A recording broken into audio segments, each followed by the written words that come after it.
Good evening. तो चलिए शुरू करते हैं 15 मार्च के इंपॉर्टेंट करंट को। तो यहाँ पर पहला सवाल है, पाकिस्तान के 14वें राष्ट्रपति कौन बने हैं? तो आंसर होगा आसिफ अली जरदारी।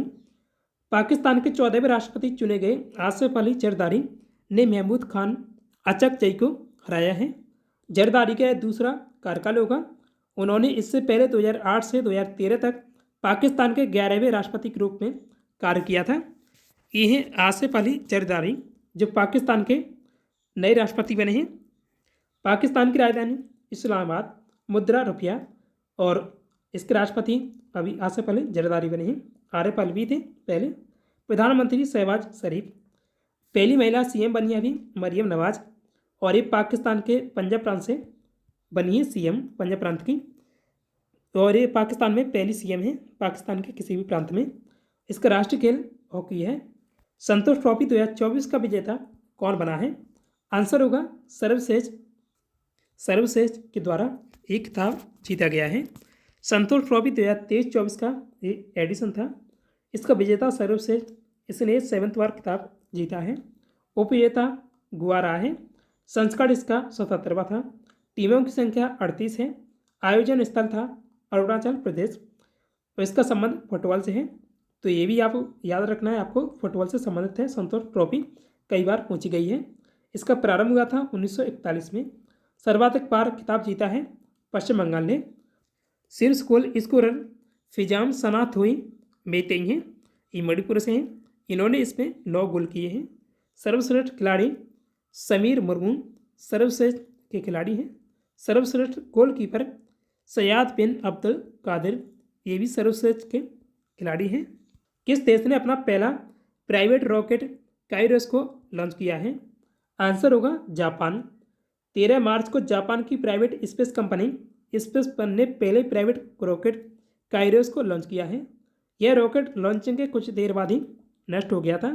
काइरोस रॉकेट को पश्चिमी जापान के बाकायाम प्रांत में स्थित लॉन्चिंग स्टेशन से लॉन्च किया गया था। जापान की किसी भी प्राइवेट कंपनी ने पहली बार स्पेस में भेजने के लिए रॉकेट लॉन्च किया था। जापान की लोकेशन मैप में यहाँ है। जापान में प्राइवेट कंपनी स्पेस वन की स्थापना हुई थी 2018 में। कैनन इलेक्ट्रॉनिक्स, IHI एरोस्पेस, सिमुज फर्म और विकास बैंक इस कंपनी के को फाउंडर हैं। चंद्रमा पर पहुंचने वाला 5वां देश बना था अभी जापान। इसकी राजधानी टोक्यो, मुद्रा येन है। प्रधानमंत्री फुमियो किशिदा। राजा राजकुमार नारुहितो हैं। नारुहितो जापान के 126वें राजा हैं। राजकुमार नारुहितो का शासनकाल रीवा के नाम से जाना जाता है। हाल ही में चर्चा में रही चुनावी बॉन्ड योजना कब लॉन्च की गई थी? ये लॉन्च हुई थी 2 जनवरी 2018 को। चुनावी बॉन्ड योजना केंद्र सरकार ने 2 जनवरी 2018 को लॉन्च की थी। चुनावी बॉन्ड भारत में राजनीतिक दलों को फंडिंग का एक तरीका था। अज्ञात चुनावी बॉन्ड की योजना केंद्रीय बजट 2017-18 के दौरान वित्त विधेयक 2017 में पेश की गई थी। 15 फरवरी 2024 को सुप्रीम कोर्ट ने इसे असंवैधानिक करार दिया है। चुनावी फंडिंग प्रणाली जो भारत में 7 साल से लागू थी को मुख्य न्यायाधीश DY चंद्रचूड़ की अध्यक्षता वाली 5 न्यायाधीशों की पीठ ने तत्काल प्रभाव से रोक दिया है। राष्ट्रीय अनुसूचित जाति यानी SC आयोग के अध्यक्ष कौन बने हैं? आंसर होगा किशोर मकवाना। ये किशोर मकवाना। 11 मार्च को किशोर मकवाना ने नई दिल्ली में राष्ट्रीय अनुसूचित जाति यानी SC आयोग या NCSC के अध्यक्ष का पदभार ग्रहण किया है। 2022 में बीजेपी नेता विजय सांपला ने NCSC के या SC है के अध्यक्ष पद से इस्तीफा दिया था। इसके बाद अरुण हलदार ने कार्रवाई का अध्यक्ष पद संभाला था। किशोर प्रधानमंत्री संग्रहालय पुस्तकालय सोसाइटी के सदस्य भी हैं। किशोर मकवाना पत्रकार, कॉलमिस्ट और लेखक भी हैं। 2015 में उन्होंने PM मोदी पर एक किताब लिखी थी, मोदी ये कॉमन मैन्स PM। राष्ट्रीय अनुसूचित जाति आयोग यानी NCSC एक भारतीय संवैधानिक निकाय है जो भारत सरकार के सामाजिक न्याय और अधिकारिता मंत्रालय के अधिकार क्षेत्र में आता है। NCSC एक कॉन्स्टिट्यूशनल बॉडी है जिसे अनुसूचित जाति और एंग्लो इंडियन के राष्ट्र के लिए स्थापित किया गया था। 89वां संवैधानिक संशोधन अधिनियम इसके द्वारा 2004 में अनुसूचित जाति आयोग और अनुसूचित जनजाति आयोग को अलग अलग करके अनुच्छेद 338 के तहत अनुसूचित जाति यानी SC आयोग और अनुच्छेद 338A के तहत अनुसूचित जनजाति आयोग का गठन किया गया था। 65वां संवैधानिक संशोधन अधिनियम 1990, इसके द्वारा अनुच्छेद 338 के तहत अनुसूचित जाति यानी SC आयोग और अनुच्छेद 338A के तहत अनुसूचित जनजाति आयोग यानी ST आयोग को संवैधानिक दर्जा दिया गया था। प्रिtzker पुरस्कार 2024 से किसे सम्मानित किया गया है? तो आंसर होगा रिकेन यामामोटो। ये है रिकेन यामामोटो जो जापान से हैं। प्रिtzker पुरस्कार एक अंतर्राष्ट्रीय वास्तुकला या आर्किटेक्चर पुरस्कार है जो हर साल दिया जाता है। 2024 में रिकेन यामामोटो को मिला है जो जापान से हैं और 2023 का डेविड चेपरफील्ड को मिला था जो यूके से हैं, यूके यानी ब्रिटेन से हैं। और इसका प्रारंभ हुआ था 1979 में यानी 1979 में। और प्रथम पुरस्कार फिलिप जोनस को मिला था जो USA अमेरिका से हैं। इसे वास्तुकला का नोबेल पुरस्कार भी कहा जाता है। इसमें $1 लाख धनराशि दी जाती है विजेताओं को। किस राज्य ने देश का पहला फ्यूचर लैब्स सेंटर लॉन्च किया है? तो आंसर होगा केरल। केंद्रीय इलेक्ट्रॉनिक्स IT और कौशल विकास राज्य मंत्री राजीव चंद्रशेखर ने CDEC तिरुवनंतपुरम केरल में भारत के पहले फ्यूचर लैब्स सेंटर का उद्घाटन किया है। इस सेंटर को centre for semiconductor chips and systems for strategic electronics नाम दिया गया है। यह centre next generation chip design, manufacturing और रिसर्च के लिए महत्वपूर्ण भूमिका निभाएगा। केरल की राजधानी तिरुवनंतपुरम, मुख्यमंत्री पिनराई विजयन, राज्यपाल आरिफ मोहम्मद खान हैं। देश का पहला AI स्कूल केरल तिरुवनंतपुरम में लॉन्च किया गया था और देश की पहली AI टीचर अभी केरल में ही लॉन्च की गई है और इस AI टीचर का नाम है आयरिस। OTT प्लेटफार्म सी स्पेस अभी केरल के द्वारा लॉन्च किया गया था और यह देश के किसी भी राज्य में सरकार द्वारा लॉन्च किया गया या सरकारी देश का पहला OTT प्लेटफार्म है। अट्टुकल पोगल त्यौहार यह उत्सव केरल में मनाया जाता है। मकर विलक्कू त्यौहार केरल में।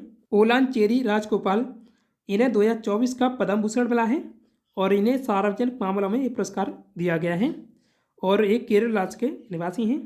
फातिमा बीवी को मिला है 2024 का पद्म भूषण और ये केरल राज्य से संबंधित थी जो अभी इनका निधन हो गया और ये देश की पहली सुप्रीम कोर्ट में न्यायाधीश बनने वाली पहली महिला थी, न्यायाधीश थी, मुख्य न्यायाधीश नहीं, ये बात याद रखिएगा।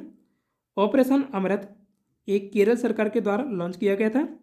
एंटीबायोटिक दवाओं के दुरुपयोग की जांच करने के लिए बावन बूटी कला के लिए प्रसिद्ध और पद्मश्री विजेता कपिल देव प्रसाद का निधन हो गया। वे किस राज्य से संबंधित थे? तो आंसर होगा बिहार। कपिल देव प्रसाद बिहार की बावन बूटी साड़ी कला के लिए प्रसिद्ध थे जो हाथों से बनाई जाती है। कला के क्षेत्र में योगदान के लिए उन्हें 2023 में पद्मश्री पुरस्कार दिया गया था। बावन बूटी साड़ी कला का प्रसिद्ध स्थान नालंदा बिहार में है। यह रेशम और कपास का इस्तेमाल करके बनाई जाती है। ये देखिए कपिल देव प्रसाद ये हैं। इन्हें 2023 में राष्ट्रपति द्रौपदी मुर्मू जी के द्वारा पद्मश्री पुरस्कार दिया गया था। और अब बात करते हैं जो रिसेंटली अभी निधन हुए हैं। अजीज कुरैशी ये उत्तर प्रदेश के पूर्व राज्यपाल थे। पंकज उदास गजल गायक थे। शफीकुर रहमान बर्क ये राजनेता थे और ये सबसे बुजुर्ग अभी पार्लियामेंट में सांसद थे शफीकुर रहमान बर्क। जैकब रोस चाइल्ड ये ब्रिटेन से हैं। ये फिलैंथ्रोपिस्ट या दानवीर थे। मोहम्मद फारूक नाजकी ये पत्रकार थे जम्मू कश्मीर से। मनोहर जोशी ये महाराष्ट्र के पूर्व मुख्यमंत्री। भली सैम नरीमन भारत के पूर्व एडिशनल सॉलिसिटर जनरल थे। Amin Sayani radio presenter. ऊषा किरण खान लेखिका थी बिहार से। कैलविन किप्टुम ये धावक थे केन्या से और ये रिकॉर्ड धावक थे। लक्ष्मण भट्ट तेलंग ये राजस्थान से हैं। इन्हें पद्मश्री मिला था 2024 में और एक कला के क्षेत्र से संबंधित थे, संगीतकार थे। ए रामचंद्रन एक केरल से हैं, कलाकार थे। कैनवास तेल चित्र के लिए काफ़ी प्रसिद्ध थे। हांगे गैनगोव ये नामीबिया के राष्ट्रपति थे। हरमोहन धवन ये पूर्व भारत के रक्षा मंत्री थे। हाल ही में किसके द्वारा पीएम सूरज राष्ट्रीय पोर्टल लॉन्च किया गया है? आंसर होगा पीएम मोदी। पीएम नरेंद्र मोदी ने प्रधानमंत्री सामाजिक उत्थान और रोजगार आधारित पीएम सूरज राष्ट्रीय पोर्टल का शुभारंभ किया है। इस पोर्टल के माध्यम से देश भर में पात्र व्यक्तियों को बैंकों, नॉन बैंकिंग फाइनेंशियल कंपनीज, सूक्ष्म संस्थानों, अन्य संगठनों के माध्यम से ऋण सहायता प्रदान की जाएगी। स्वयं प्लस प्लेटफॉर्म शिक्षा मंत्रालय के द्वारा लॉन्च किया गया था। स्वाति पोर्टल विज्ञान के क्षेत्र में महिलाओं को प्रोत्साहित करने के लिए भारत के प्रधान वैज्ञानिक सलाहकार अजय कुमार सूद ने लॉन्च किया था। ई समृद्धि पोर्टल केंद्रीय गृह मंत्री अमित शाह के द्वारा लॉन्च किया गया था। तुअर या अरहर दाल के पंजीकरण से संबंधित है ई समृद्धि पोर्टल। भारतीय पैरा ओलंपिक समिति यानी पीसीआई का नया अध्यक्ष किसे बनाया गया है? आंसर होगा देवेंद्र झांझरिया। भारतीय एथलीट देवेंद्र झांझरिया को भारतीय ओलंपिक समिति का नया अध्यक्ष चुना गया है। उन्होंने पैरा ओलंपिक रजत पदक विजेता दीपा मलिक का स्थान लिया है। ये हैं देवेंद्र झांझरिया। भारतीय पैरा ओलंपिक समिति स्थापित की गई थी 1992 में। अध्यक्ष भी देवेंद्र झांझरिया बने हैं। देवेंद्र झांझरिया राजस्थान से संबंधित हैं। इनके द्वारा कुल पैरा ओलंपिक पदक जीते गए हैं 3, जिनमें 2 स्वर्ण और 1 रजत पदक शामिल हैं। पैरा ओलंपिक में 2 स्वर्ण पदक जीतने वाले पहले भारतीय देवेंद्र झांझरिया। मेजर ध्यानचंद खेल रत्न पुरस्कार इन्हें मिला था 2017 में और पद्मश्री 2012 में, और पद्मश्री पाने वाले पहले पैरा ओलंपियन हैं। अर्जुन पुरस्कार 2004 में, पद्म भूषण 2022 में।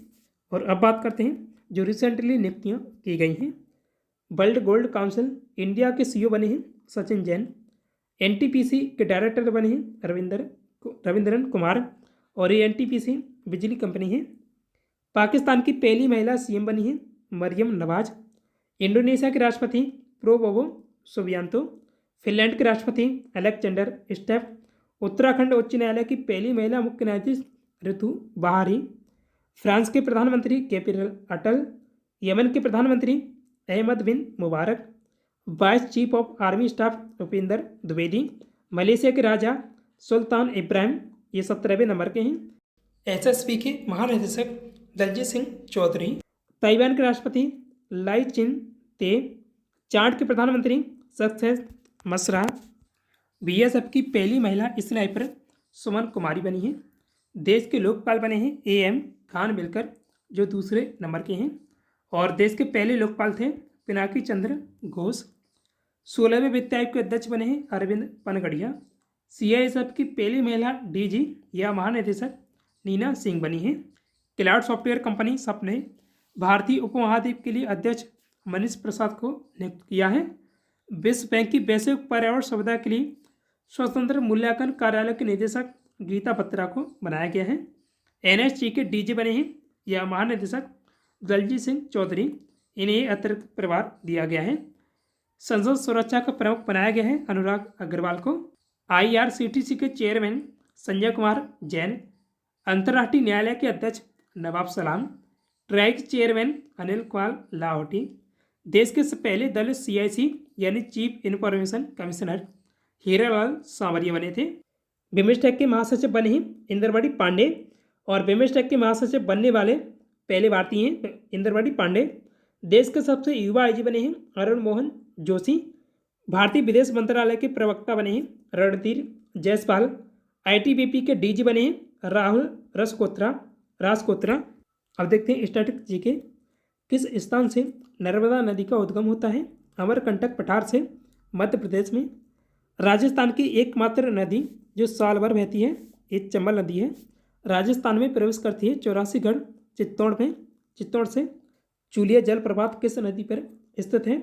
चंबल नदी पर। भैंसरोडगढ़ चित्तौड़गढ़ के पास राजस्थान में। चंबल नदी की प्रमुख सहायक नदी कौन सी है?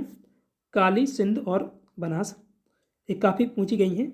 कौन सी नदी सबसे गहरी खट्टभूमि के लिए जानी जाती है देश में? तो वो है चंबल नदी। गंगा नदी का उद्गम स्थल कहाँ है? ये गंगोत्री के पास गोमुख ग्लेशियर में। जो समुद्र तल से ऊंचा है 3,900 मीटर और वे उत्तराखंड में स्थित है। गंगा नदी को अन्य किस नाम से जाना जाता है? इसका अन्य नाम है भागीरथी। भारत की सबसे लंबी नदी कौन सी है? ये है गंगा। इसकी लंबाई है 25-25 किलोमीटर, यानी 25-25 याद रखिएगा, 2,525 किलोमीटर। अलकनंदा नदी का उद्गम स्थल कहाँ है? बद्रीनाथ के ऊपर सतोपंथ ग्लेशियर से उत्तराखंड में। देवप्रयाग में भागीरथी नदी अलकनंदा से मिलती है। इसके बाद इसे किस नाम से जाना जाता है? तो तब इसे गंगा नाम से जाना जाता है। प्रीवियस क्वेश्चन का आंसर है 96वें ऑस्कर अवार्ड 2024 में बेस्ट एक्टर का अवार्ड किसे मिला है? इसका आंसर होगा किलियन मर्फी को। और बेस्ट एक्ट्रेस का अवार्ड मिला था एमा स्टोन को। आज के लिए टेस्ट क्वेश्चन, दुनिया का सबसे बड़ा हथियार आयातक देश कौन बना है? उत्तर इसका आप कमेंट में कमेंट करिएगा।